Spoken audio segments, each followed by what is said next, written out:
नमस्कार। आज हम बात करने वाले हैं भारत की हाइपरसोनिक टेक्नोलॉजी के बारे में और इसमें भी दो ऐसे जबरदस्त डेवलपमेंट्स हुए हैं जो देश की डिफेंस कैपेबिलिटीज को पूरी तरह से बदल सकते हैं। तो सवाल ये उठता है कि ये दो नए हथियार आखिर हैं कौन से जो भारत की सैन्य ताकत में इतना बड़ा बदलाव ला सकते हैं।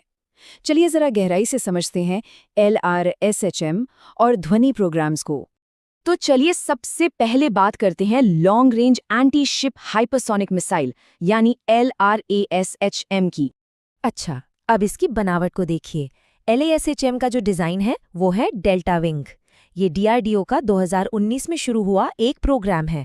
अब ये डिजाइन खास क्यों है? क्योंकि सुपरसोनिक स्पीड पर मतलब आवाज की रफ्तार से कई गुना तेज ये जबरदस्त स्टेबिलिटी और कंट्रोल देता है। और यही चीज इसे बड़े बड़े नेवल टारगेट्स को निशाना बनाने के लिए एकदम परफेक्ट बनाती है। इसका जो उड़ने का तरीका है ना, वो किसी आम मिसाइल जैसा बिल्कुल नहीं है। देखिए, ये पहले तो सीधे 30 किलोमीटर की चौंकाने वाली ऊंचाई तक जाती है और फिर एक ऐसा जिगजैग रास्ता अपनाती है जिसका अंदाजा लगाना लगभग नामुमकिन है। तो ये ऊंचाई और इसका ये टेढ़ा मेढ़ा रास्ता दोनों मिलकर इसे दुश्मन के डिफेंस सिस्टम्स के लिए एक तरह से अदृश्य बना देते हैं। और रफ्तार की बात करें तो ये मैक 10 से 12 के बीच उड़ती है। मतलब ये सच में एक हाइपरसोनिक हथियार है। सिर्फ रफ्तार ही नहीं, इसकी प्रिसिजन, इसकी सटीकता भी कमाल की है। ये 5 मीटर से भी कम के दायरे में अपने टारगेट को हिट कर सकती है। सोचिए, एयरक्राफ्ट कैरियर जैसे बड़े और ज़रूरी नेवल टारगेट्स को ये कितनी आसानी से ढूंढकर तबाह कर सकती है।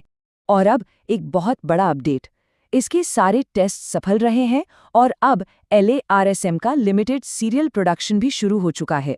इसका मतलब ये है कि बहुत जल्द इसका बड़े पैमाने पर प्रोडक्शन भी शुरू हो जाएगा और ये एक ऑपरेशनल हकीकत बन जाएगी। चलिए, LARSHM की बात तो हो गई, अब आते हैं ध्वनि पर।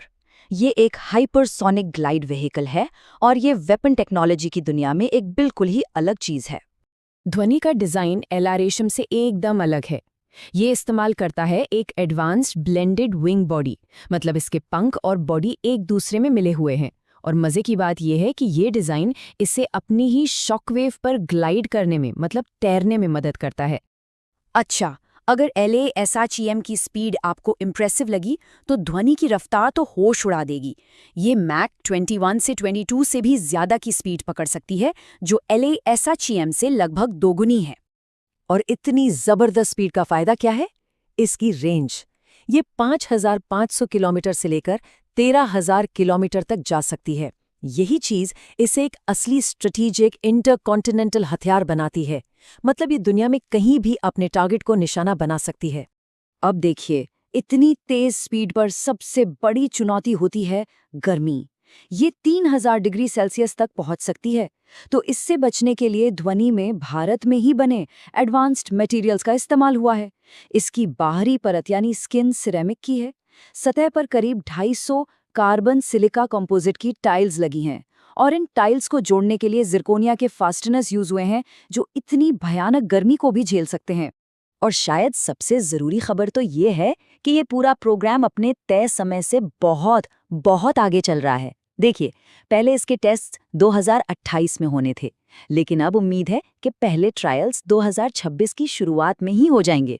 ये जो तेजी है ना, ये बताती है कि डेवलपमेंट में कोई बहुत बड़ी कामयाबी हाथ लगी है। तो अब जब हमने दोनों सिस्टम्स के बारे में जान लिया है, तो चलिए एक बार दोनों को साथ रखकर देखते हैं। तो यहाँ पर आप दोनों के बीच का फर्क साफ साफ देख सकते हैं। एक तरफ है LRASH, जो एक टैक्टिकल एंटी शिप हथियार है डेल्टा विंग डिजाइन के साथ, और दूसरी तरफ है ध्वनि, एक स्ट्रेटेजिक इंटरकॉन्टिनेंटल ग्लाइड व्हीकल जिसमें ब्लेंडेड विंग बॉडी है। स्पीड, रेंज और इनका अभी का स्टेटस, हर मामले में दोनों एक दूसरे से बिल्कुल अलग है।